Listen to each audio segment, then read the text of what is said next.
Comunicação, presidente, inadiável e necessária. Além disso, prometida.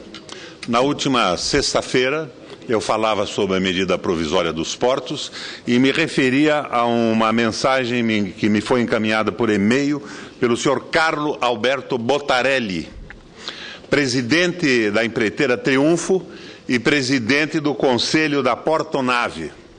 E ele, entre outras coisas, dizia que eu havia erroneamente discursado no plenário a respeito de uma manobra para retardar um julgamento do Tribunal de Contas da União e viabilizar uma medida provisória que acabaria com a linha anterior do Tribunal de Contas da União e liberava portos privados para operarem carga não própria.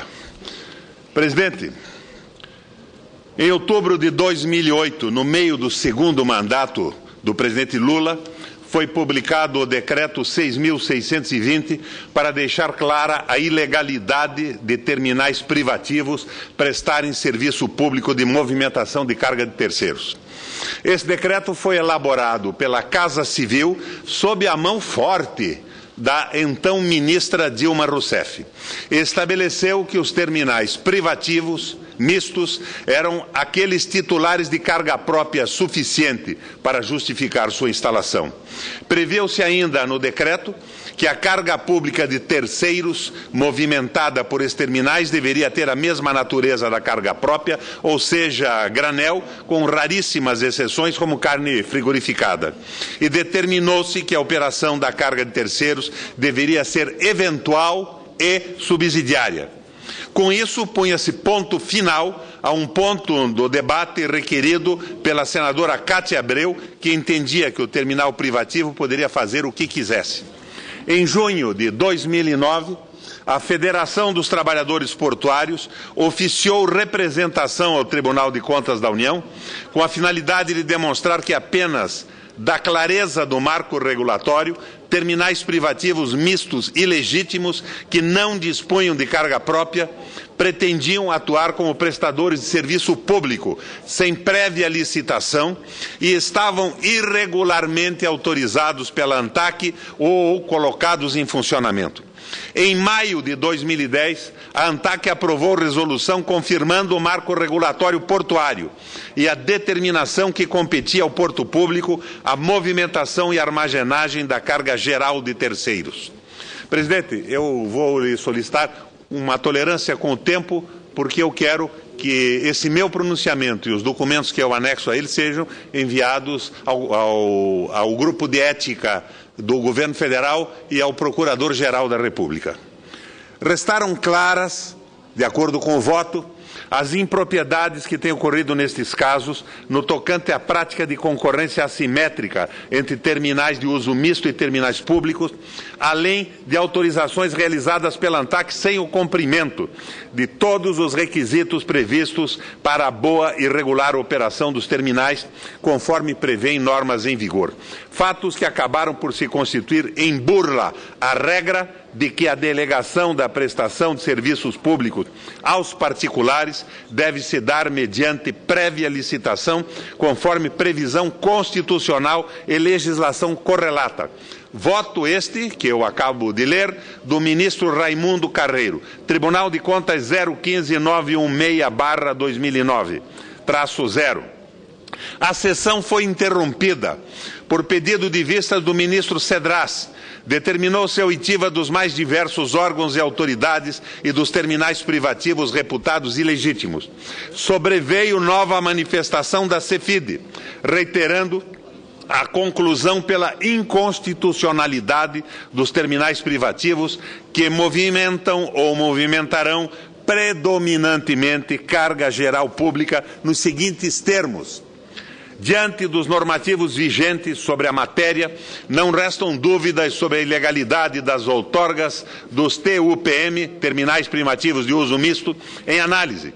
Seus atos de autorização não observaram os requisitos previstos na legislação no que se refere aos quantitativos de movimentação de cargas próprias e de terceiros, desvirtuando a figura de terminal privativo misto. E mais adiante, são necessárias medidas para a regularização do funcionamento funcionamento desses terminais perante os termos da Constituição e da Lei 8.630 de 1993.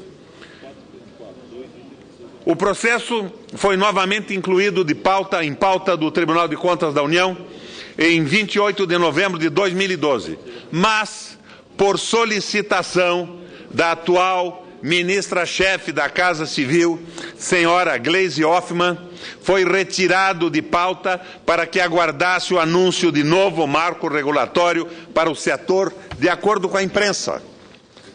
Por pressão do governo, o Tribunal de Contas da União retirou da pauta de investigação um processo contra 4 terminais privativos. O governo pede e TCU adia a decisão sobre portos. Estadão, Economia, 6 de 12 de 2012. Em 6 de dezembro de 2012, o governo Dilma editou a medida provisória 595/2012, a qual permitiu que terminais privativos passassem a explorar a mesma carga que os terminais públicos, sem prévia licitação, sem submissão ao regime rigoroso de serviço público e em caráter perpétuo, rompendo-se radicalmente com o marco regulatório em vigor, reiteradamente confirmado até então. Em 20 de fevereiro de 2013, o processo no TCU foi julgado improcedente, sob o fundamento de que eventuais terminais privativos irregulares teriam se tornado regulares com a medida provisória, como se uma medida provisória pudesse mudar a Constituição e, antes mesmo de ser convertida em lei, e ser tornada definitiva no Congresso. Segundo o acórdão, os pedidos no sentido do reconhecimento da irregularidade dos terminais privativos ficaram superados com a edição da medida provisória 595. Portanto, esta eliminou a distinção anteriormente existente entre terminais de uso privativo exclusivo para a movimentação de carga própria e terminais de uso privativo misto para a movimentação de carga própria de terceiros. Pela medida provisória 595, há apenas os terminais de uso privado, que podem movimentar livremente, tanto cargas próprias quanto de terceiros. Voto do mesmo relator Raimundo Carreiro, que havia reconhecido em voto anterior a irregularidade e inconstitucionalidade dos terminais privativos que operavam carga própria, carga geral pública. E o ministro mudou o voto exatamente em função da medida provisória. Em 6 de março de 2013, o jornal O Globo noticiava: antes mesmo de aprovada pelo Congresso, a medida provisória 595, que reformula a Lei dos Portos, já serviu para livrar 4 companhias privadas de terem seus terminais relicitados: Embraporte, Portonave, Itapuá e Cotegipe, que não respeitavam a previsão da Lei dos Portos por ter um volume de carga própria, empresa coligada, suficiente para justificar sua operação. Sem ter o mínimo de carga própria determinado em lei, os terminais teriam de ser licitados por prestar um serviço público como os demais arrendamentos em portos. A medida provisória 595 acabou com a exigência desse piso para terminais privados, regularizando a situação dos 4. Eu fui provocado pelo presidente do Conselho da Portonave.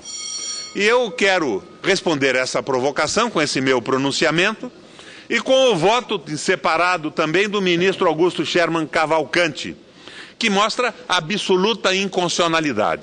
E chamo a atenção para a interferência do Executivo, pedindo o retardamento do julgamento, que seria definitivo, provocando a relicitação, que me parece uma interferência pouco usual e não legal sob nenhum desses aspectos.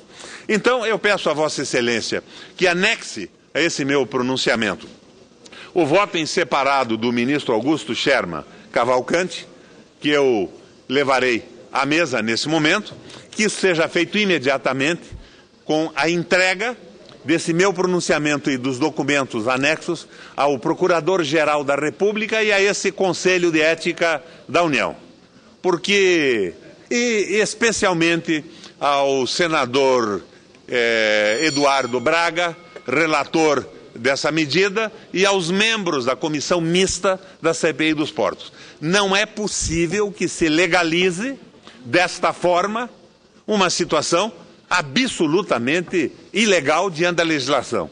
E que a medida do governo Lula e as providências em defesa do porto público sejam ultrapassadas abruptamente em favor de meia dúzia de terminais privados. Passo à mão de Vossa Excelência tanto o e-mail que recebi do Carlo Alberto Botarelli, quanto o voto do ministro Sherman e o texto do meu pronunciamento, que o Ministério Público da União e o Conselho de Ética do Governo Federal tomem providências em relação a isso. Ou, como diria o Stanislau Ponte Preta, ou restaura-se a moralidade ou que todos se locupletem. E que se distribuam também, por exemplo, um porto para cada um dos 81 senadores e, por que não, dos 513 deputados federais.